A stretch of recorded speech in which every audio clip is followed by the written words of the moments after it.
بزرگوں نے فرمایا جو شخص ہر شب جمعہ اور جمعرات کی جو درمیانی رات ہے، جو یہ رات گزر رہی ہے، یہ درود شریف پابندی سے کم از کم ایک مرتبہ پڑھے، موت کے وقت سرکار مدینہ صلی اللہ تعالی علیہ وسلم کی زیارت کرے گا، اور قبر میں داخل ہوتے وقت بھی یہاں تک کہ وہ دیکھے گا کہ سرکار مدینہ صلی اللہ تعالی علیہ وسلم اسے قبر میں اپنے رحمت بھرے ہاتھوں سے اتار رہے ہیں۔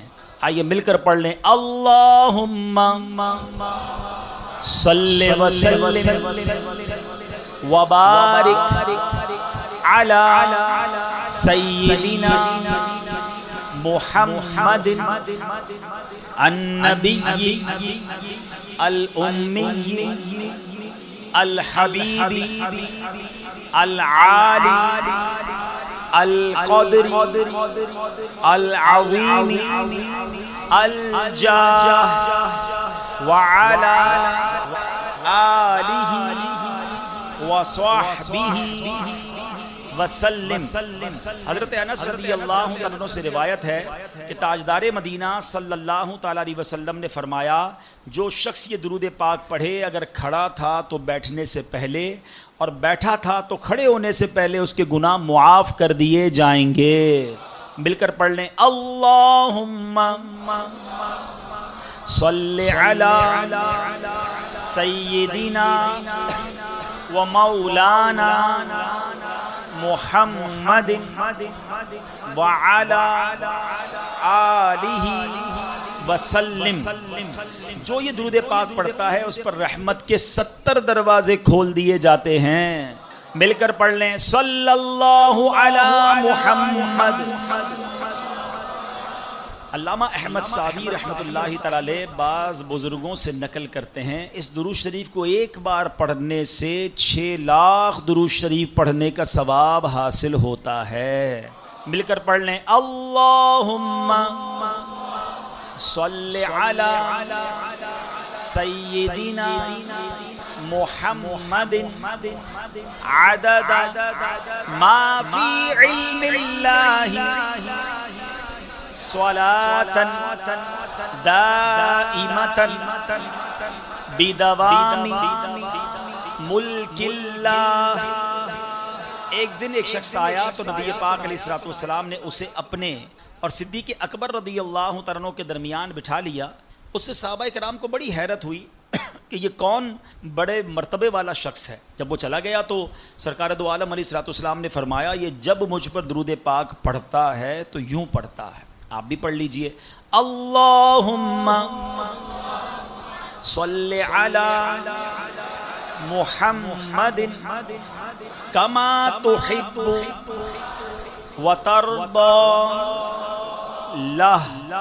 شافع امم صلی اللہ تعالی علیہ وسلم کا عظمت والا فرمان ہے، جو شخص یوں درود پاک پڑھے اس کے لیے میری شفاعت واجب ہو جاتی ہے۔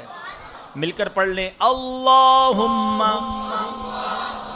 صلی علی محمد وانزلہ المقعد المقرب عندک یوم القیامہ۔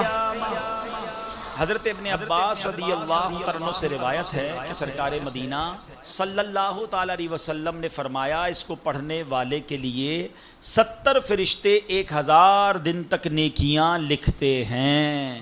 مل کر پڑھ لیں، جزا اللہ عنا محمدا ما هو اہلہ۔ اپنے محسنوں کو نہ بھولنا، جنہوں نے انگلی پکڑ کر چلنا سکھایا، جنہوں نے آپ کو جناب زندگی میں کوئی مقام دیا۔ بعض اوقات ہوتا ہے ہم کسی چھوٹے سے علاقے میں ہوتے ہیں اور کسی وجہ سے نام ہو جاتا ہے، لوگ ہمیں بڑا پیار کرنے لگ جاتے ہیں، تو پھر لوگ پرانے دوستوں کو بھی بھول جاتے ہیں، پرانے رشتہ داروں کو بھی بھول جاتے ہیں، امیر ہو جائیں تو غریب رشتہ داروں کو ڈسون کر دیتے ہیں۔ نہیں، جس محلے میں رہے، جس مسجد میں نمازیں پڑھیں، جس امام صاحب کے پیچھے نمازیں پڑھیں، جن قاری صاحب سے قرآن سیکھا، جن اساتذہ سے کتابیں پڑھیں، اللہ کہیں بھی پہنچا دے۔ یہ ان پیچھے علماء، بزرگوں، ماں باپ کی دعاؤں کا صدقہ ہوتا ہے۔ تو ہمیشہ اپنے محسنوں کو آپ یاد رکھیں گے، آپ اور ترقی کریں گے، آپ کی ترقی نہیں رکتی، اس سے اور ترقی ملتی، کیونکہ ان کے دل سے دعائیں نکلتی ہیں نا۔ تو بعض اوقات کچھ لوگ جب ذرا سا تھوڑا سا مقام مل جائے، مال مل جائے، نام ہو جائے تو انداز ہی بدل جاتا ہے. انداز نہیں بدلنا ہے، اپنی اوقات یاد رکھنی ہے. اللہ ہمیشہ ہمیں اپنے بڑوں کا ادب کرنے کی توفیق عطا فرما. درود پاک پڑھنے کے بے شمار فضائل و برکات ہیں. کعبے کے بدر الدجا، طیبہ کے شمس الضحیٰ صلی اللہ تعالی علیہ وسلم کا فرمان عالی شان ہے کہ تم میں سے، حدیث پاک کا خلاصہ ہے، تم میں سے میرے قیامت کے دن سب سے زیادہ نزدیک وہ ہوگا جس نے دنیا میں مجھ پر سب سے زیادہ درود پاک پڑھے ہوں گے. اچھا، بظاہر تو یہ ایک لائن کی حدیث ہے، مگر اس کے پیچھے جو انعام چھپا ہوا ہے نا، اگر آپ وہ ریئلائز کریں، سوچیں تو حیران ہو جاتا ہے انسان. صدر الشریعہ بدر الطریقہ مفتی امجد علی اعظمی صاحب رحمۃ اللہ تعالی علیہ نے، میں آپ کو مشورہ بھی دوں گا، ویسے تو پوری بحر شریعت پڑھنی چاہیے، مگر جو پہلا حصہ ہے بحر شریعت کا وہ ایمانیات سے متعلق ہے. ہماری بیسکس کیا ہیں، ہمارے عقائد کیا ہیں، مفتی صاحب نے وہ بیان کیے، وہ پڑھیں. اس میں انہوں نے قیامت کا باب باندھا اور محشر کیسے قائم ہوگا. اللہ اکبر. قرآن و حدیث کی روشنی میں سٹیپ بائی سٹیپ مفتی صاحب نے بتایا کہ کیسے قیامت طاری ہوگی. اور اس میں ایک جملہ فرمایا کہ کوئی ایک مصیبت ہو، کوئی ایک پریشانی ہو تو بیان کی جائے. ایک کے بعد ایک، ایک کے بعد ایک بہت بڑے مسائل کا سامنا ہوگا.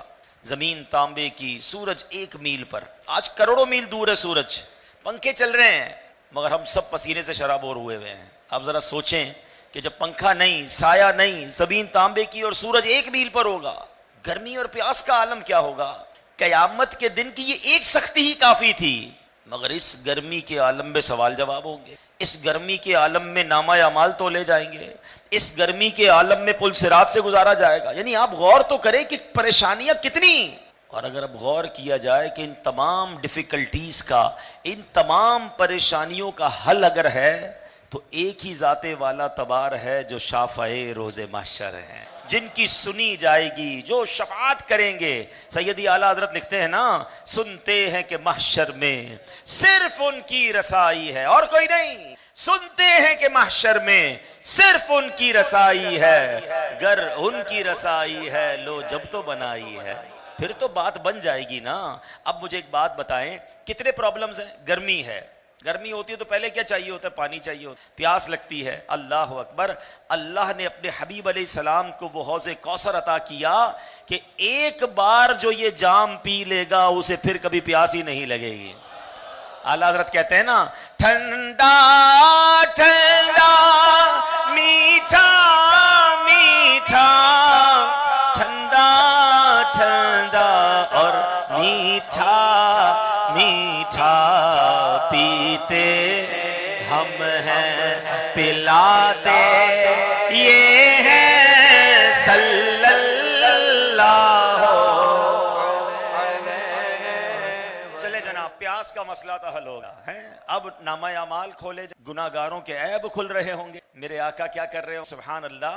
اپنے کرم سے ہم ہلکوں کا، نامہ اعمال تولے جائیں گے نا. تو پہلے ہی پتہ ہے ہلکا ہے نامہ اعمال، گناہ زیادہ نیکیاں کم. میرے آقا کی نوازی کیا ہوگی؟ اپنے کرم سے ہم ہلکوں کا، اپنے کرم سے ہم ہلکوں کا پلہ بھاری بناتے یہ ہے صلی اللہ.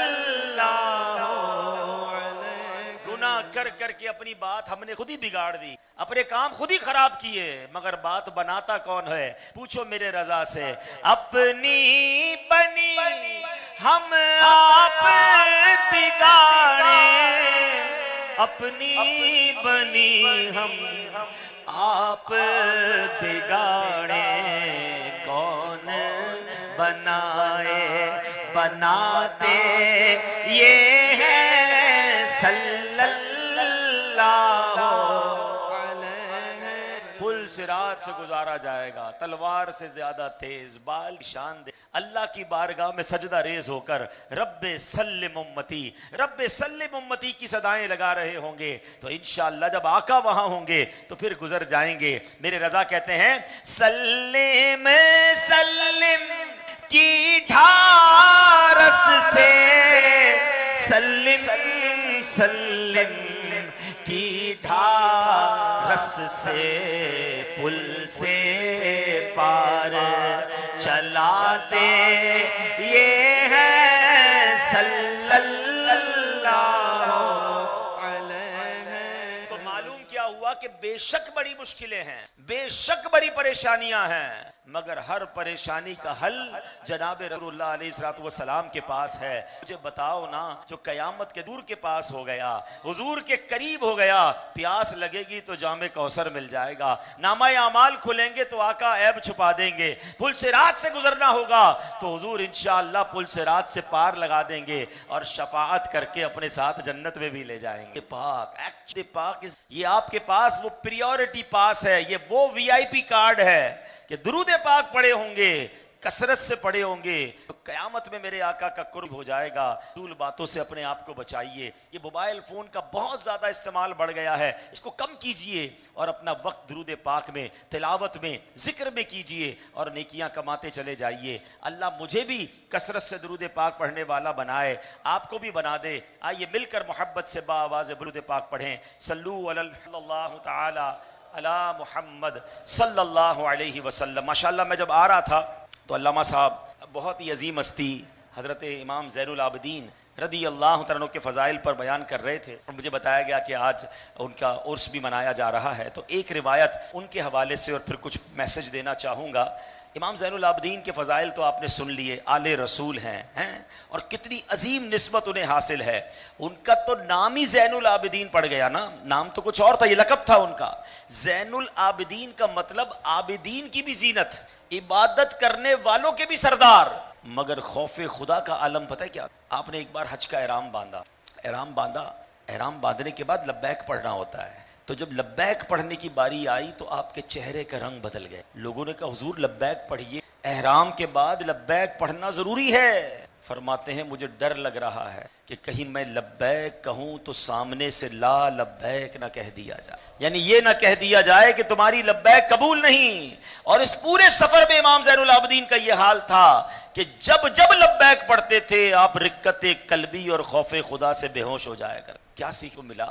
اللہ والے نیک ہو کر بھی خوف خدا رکھتے ہیں، ہم گناہ گار ہو کر بھی خوف خدا نہیں۔ ہم میں سے کتنے لوگ مکے مدینے گئے، کئی لوگ جاتے، کیا ہماری کوئی ایسی کیفیت بنتی؟ احرام پہنتے وقت، بارگاہ الہی میں حاضر ہوتے وقت، مدینہ منورہ جاتے وقت، اب تو لوگوں نے پکنک بنا دیا ہے، ادھر جا کر بھی سیلفی بنانی ہے، ادھر جا کر بھی ویڈیو بنانی ہے، لوگوں کو بتانا ہے کتنے عمرے کتنے حج کیے۔ ارے گناہگار بن کے جانا ہے، مجرم سمجھ کے جانا ہے، ندامت کے ساتھ جانا ہے، معافی کے لیے جانا ہے۔ ہم تو چند نمازیں پڑھ لیں، کوئی حج کر کے آ جائے ایسا لگتا ہے جنت کا ٹکٹ لے کر آ گیا ہے، تھوڑا بہت صدقہ خیرات کر دے تو دنیا کو بتاتا پھرتا ہے۔ مجھے بتاؤ نا، ہم تو امام زین العابدین کے مبارک نعلین پر لگنے والی خاک کے برابر بھی نہیں ہے، اور وہ ڈر رہے ہیں، وہ رو رہے ہیں، وہ گھبرا رہے ہیں، خوف خدا۔ ہمارا کیا؟ کاش امام زین العابدین کے تقوی کا ذرہ مل جائے، خوف خدا کا ذرہ مل جائے، عبادت کا ویسا ذوق مل جائے۔ نام لینا، ان کا ذکر کرنا، ان سے محبت کا اظہار کرنا بہت اچھی بات ہے، مگر ان کی سیرت کو بھی تو اپنانا ہے نا۔ اور آج چونکہ اہل بیت کی بات ہو رہی ہے، میرے آقا کی مبارک آل کی بات ہو رہی ہے، آج میں اللہ کا محبوب بننے کا نسخہ، اب میں سے اگر کوئی چاہتا ہے کہ میں رب کا محبوب بن جاؤں، اس کا نصاب بخاری شریف میں گویا بیان ہوا، نبی پاک نے ایک انداز بیان کر دیا۔ سبحان اللہ، بخاری شریف میں حدیث قدسی ہے۔ حدیث قدسی کس کو کہتے ہیں؟ کہ زبان الفاظ نبی پاک علیہ السلام کے ہوں مگر یہ فرمان اللہ کریم کا ہو، زبان سے جاری ہو نبی پاک کے، تو حدیث قدسی یعنی رب فرماتا ہے کہ میرا قرب پانے کا سب سے بہترین ذریعہ فرائض کی ادائیگی، یعنی بندہ نمازیں پڑھے، روزے رکھے، ماں باپ کی خدمت کرے، حرام سے اپنے آپ کو بچائے یعنی سودی لین دین نہ کرے، حلال کھائے، حرام کی طرف نظر نہ اٹھائے، یعنی جتنے فرائض ہیں سب پورے کرے۔ مزید فرمایا کہ نوافل کے ذریعے سے مسلسل پھر بندہ میرا قرب حاصل کرتا رہتا ہے حتیٰ کہ میں اس بندے کو اپنا محبوب بنا لیتا ہوں۔ تھوڑا سا لمبا راستہ ہے نا، فرائض پر بھی عمل کرنا ہے، حرام سے بھی بچنا ہے، نوافل بھی پڑھتے رہنے، پورا ایک نصاب ہے، پوری زندگی ہے۔ اب شارٹ کٹ سننا ہے، ہاں سبحان اللہ. اب سنو, سرکار دو عالم علیہ الصلوۃ والسلام کی بارگاہ میں ایک بار حسنین کریمین موجود تھے. میرے آقا نے ان شہزادوں کے بارے میں دعا کی, اللہم انی احبہما فاحببہما واحبب من یحببہما. اے اللہ پاک, بے شک میں ان دونوں سے محبت کرتا ہوں, تو بھی ان سے محبت فرما, اور قیامت تک جو ان سے محبت کرے اس کو بھی اپنا محبوب بنا لے. یعنی سبحان اللہ, تاثیر کیا ہے محبت اہل بیت کی. یاد رکھیں اللہ نے ہر چیز میں ایک تاثیر رکھی ہے. پانی کی تاثیر ٹھنڈی ہوتی ہے, روٹی کی گرم ہوتی ہے, دودھ کی تاثیر سرد ہوتی ہے, بادام کی تاثیر گرم ہوتی ہے, آگ جلاتی ہے, پانی بجھاتا ہے, ہر چیز کی ایک تاثیر ہوتی ہے. اللہ اکبر. اہل بیت کی محبت کی تاثیر اور خصوصیت یہ ہے کہ جو بندہ اہل بیت سے محبت کرتا ہے اللہ کا محبوب بن جاتا ہے. یہ محبت اہل بیت اس کو اللہ کا محبوب بنا دیتی ہے. ایک طرف ایک لانگ رن ہے, فرائض کی پابندی بالکل کرنی ہے, مسلسل نوافل پڑھنے ہیں, اللہ کا قرب حاصل کرنا ہے, اللہ اسے اپنا محبوب بناتا ہے. مگر وہاں دعائے مصطفیٰ کیا ہے کہ اللہ جو ان سے محبت کرے, کیونکہ میں بھی ان سے محبت کرتا ہوں, اے پروردگار تو انہیں اپنا محبوب بنا لے. تو اے میرے پیارے اسلامی بھائیوں, اہل بیت سے پیار یہ ہمارے ایمان کا تقاضا ہے. ان عظیم ہستیوں سے محبت کرنا یہ ہمارے عشق کا تقاضا ہے. اور چونکہ آج امام زین العابدین کی بات ہوئی, پچھلے دنوں محرم الحرام میں ہم نے پنجتن پاک اور شہدائے کربلا کا ذکر سنا, تو ہمیشہ یاد رکھیں کہ اہل بیت کی محبت یہ انشاءاللہ دنیا اور آخرت میں ہمارے لیے برکت کا باعث ہے. اور پھر سبحان اللہ, نبی پاک جو حسنین کریمین سے برتاؤ رکھتے تھے, جو پیار رکھتے تھے, اس میں بہت سارے لوگوں کے لیے درس بھی ہے. آپ نے کئی بار سنا ہوگا کہ میرے آقا کے کاندھے پر حسنین کریمین سواری کرتے. کبھی میرے آقا نماز پڑھ رہے ہوتے, حسنین کریمین میں سے کوئی آ کر کاندھے پر سوار ہو جاتا, نبی یہ پاک نماز میں بھی رعایت فرماتے, اپنا سجدہ طویل فرما دیتے. بلکہ ایک بار تو ایسا ہوا کہ حضرت امام حسین رضی اللہ عنہ نبی پاک کے ساتھ کھیل رہے ہیں, اپنے نانا جان کے ساتھ کھیل رہے ہیں, سینہ مبارک پر چڑھ گئے. اب بعض اوقات کیا ہوتا ہے, ہم بچوں کو اس لیے بھی قریب نہیں کر رہے ہوتے کہ بچہ کچھ ایسا نہ کر دے کہ کپڑے جناب ہمارے اوپر نیچے ہو جائیں, معاملہ کچھ اور نہ ہو جائے. حسنین کریمین نبی پاک کے پاس ہے, اب بچہ ہوتا ہے, اب وہ ہو گیا جو نہیں کرنا تھا, یا وہ کرنا تھا انہوں نے کر دیا. اب صحابہ لپکے کے نبی پاک سے ان کو دور کر لیں, اٹھا لیں. میرے آقا نے فرمایا میرے بیٹے کو چھوڑ دو, اسے ایسا ہی رہنے دو. یہاں تک کہ جب ننھے شہزادے اپنی حاجت سے فارغ ہو گئے, نبی پاک نے پانی منگوایا, اپنے مقدس لباس کو دھو دیا. یہاں ایک بات تو یہ پتہ چلی کہ حسنین کریمین سے, شہزادوں سے نبی پاک کو پیار کیسا تھا, محبت کیسی تھی. ایک بار غالباً امام حسن یا امام حسین کاندھے پر ہیں, اور جب نبی پاک جا رہے ہیں, صحابی رسول کہتے ہیں اے شہزادے تم تو کتنی پیاری سواری پر سوار ہو, یعنی پیارے آقا کے کاندھے پر سوار ہو. تو نبی پاک نے کتنا پیارا جواب دیا, یہ بھی تو دیکھو سوار کیسا ہے, شہزادہ کون ہے, سوار کون ہے. نانا اور نواسے کا پیار دیکھیں. یہاں میں ان کا مرتبہ بھی بیان کر رہا ہوں, مگر ساتھ ساتھ ایک پیغام دینا ہے, ہم اپنے بچوں کے ساتھ کیسے ہیں, ہم اپنے بچوں کے ساتھ برتاؤ کیسا کرتے ہیں. آج چھوٹے بچے کو موبائل پکڑایا, امی بھی فارغ, ابو بھی فارغ, ارے ہماری جان چھوٹ گئی, بچہ کارٹون دیکھتا رہتا ہے, ہم اپنے کام کر رہے ہیں. بلکہ ایک ہی گھر میں سارے لوگ بیزی ہیں, گھر میں موجود ہیں, سب کے پاس موبائل ہے, مگر ایک دوسرے کے لیے ٹائم نہیں ہے. یاد رکھیے اگر آپ اپنے بچوں کو اپنے ساتھ اٹیچ نہیں کریں گے تو وہ کسی اور چیز کے ساتھ اٹیچ ہو جائیں گے, وہ کچھ اور سیکھیں گے جو نہیں سیکھنا چاہیے. نبی پاک کی سیرت ہمیں سکھا رہی ہے کہ بچوں کو پیار بھی دینا ہے, بچوں کو وقت بھی دینا ہے, اور اگر بچے قریب آ کر کبھی کپڑے میلے کر بھی دیں تو اس پر ناراض نہیں ہونا, وہ بچے ہیں, لیکن بچوں کی تربیت کے لیے انہیں وقت دینا ضروری ہے. مگر آج ماں باپ کے لیے بچوں کے لیے ماں باپ کے پاس ٹائم نہیں ہے. ایک وقت آئے گا جب آپ کو وقت چاہیے گا, بچوں کے پاس ٹائم نہیں. آپ کہتے ہیں بچہ آتا ہی نہیں موبائل ہاتھ میں, آپ موبائل لے لیں اور آپ خود ان کے ساتھ انوالو ہو جائیں, کھیلیں کودیں, بات کریں, کوئی فزیکل ایکٹیویٹی کریں, ورنہ بچے دور ہوتے جا رہے ہیں. ایک ہی گھر میں رہ کر کئی دن تک ماں باپ ایک دوسرے سے بچوں سے بات نہیں کرتے. ایسا نہ کریں, اپنے بچوں کو وقت دیں, اور بچوں کی تربیت کے لیے بھی یہ ضروری ہے. اب میں مثال دیتا ہوں, دو قسم کے ماں باپ ہوتے ہیں. ایک والد گھر میں آئے تو بچے کہتے جلدی سو جاؤ, بستر میں چلو, ابو آ گئے. کیوں؟ ابو نے آ کے انسپیکٹر ہی بننا ہے, ڈانٹنا ہی ہے, سوال جواب ہی کرنے ہیں, سختی کرنی ہے.